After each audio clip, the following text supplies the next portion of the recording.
মুখে বাংলা ভাষা, ধর্মীয় পরিচয়ে মুসলিম, এই দুই কারণে বাংলাদেশের সন্দেহে পশ্চিমবঙ্গের কয়েকজন শ্রমিক ভারতের ছত্তিশগড় রাজ্যে বেধড়ক মারপিটের শিকার হয়েছেন।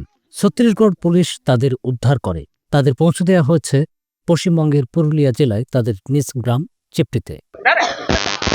5 জানুয়ারি পুরুলিয়া জেলায় ভুক্তভোগী শ্রমিকদের মধ্যে কয়েকজনের সঙ্গে কথা হয় রাইজিংবিডি.com-এর কলকাতা ব্যুরোর প্রতিনিধির। আমরা বাঙালি তো বাংলা বাংলা বলতেছিলাম, ওই জন্য মারধার করেছে। আমরা দেখাইছি অনেক কিছু আইডি প্রুফ কি আমরা বেস্ট বাঙ্গালের বটি, ওরা মানে নেই, মারধার করেছে, ঠেঙাইছে।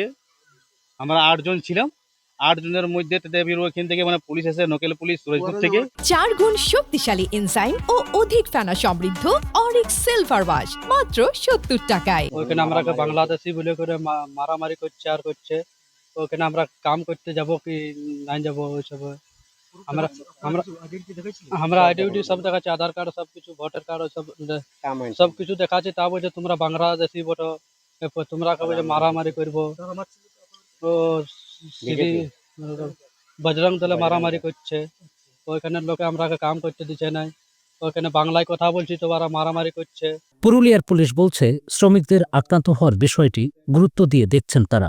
দেখুন, গতকালে দুপুরের দিকে আমাদের কাছে খবর আসে যে আমাদের পুরুলিয়ার মুফস্বল থানা আর আশা থানা টোটাল 8 জন, তার মধ্যে 4 জন বয়স্ক আছে, 4 জন মাইনর ছেলে আছে। তাদেরকে ছত্তিশগড়ের সুরজপুর ডিস্ট্রিক্টের সুরজপুর থানায় কিছু লোক অ্যাসল্ট করেছে, ওদেরকে বাংলাদেশি সন্দেহ করে। তারপরে ওদেরকে ওখানকার লোকাল থানা উদ্ধার করে ওদের থানায় নিয়ে এসেছে। আর সেই থানার মারফতে আমরা খবর পেলাম যে ওরা এদের সম্পর্কে ইনকোয়ারি করতে ছিল। তো আমরা সঙ্গে সঙ্গে লোকাল ইনকোয়ারি করে জানতে পারলাম ওরা আমাদের এখানকারই লোক আছে, আর তাদের সম্পর্কে কোনো অ্যাডভার্স নেগেটিভ কিছু ছিল না। আমরা রিপোর্ট সঙ্গে সঙ্গে পাঠিয়েছি। আমি নিজেও ওখানকার এসপি সাহেবের সাথেও কথা বলেছিলাম। তো তাদের কোঅপারেশন পেয়ে তারপর থেকে আমরা ওই আমাদের লোকাল পুলিশের সাহায্যেই আমাদের এখন পর্যন্ত অলরেডি ওদের মধ্যে 4 জন ফিরে চলে এসেছে। 4 গুণ শক্তিশালী এনজাইম ও অধিক ফেনা সমৃদ্ধ অরিক সিলভার ওয়াশ মাত্র 70 টাকায়।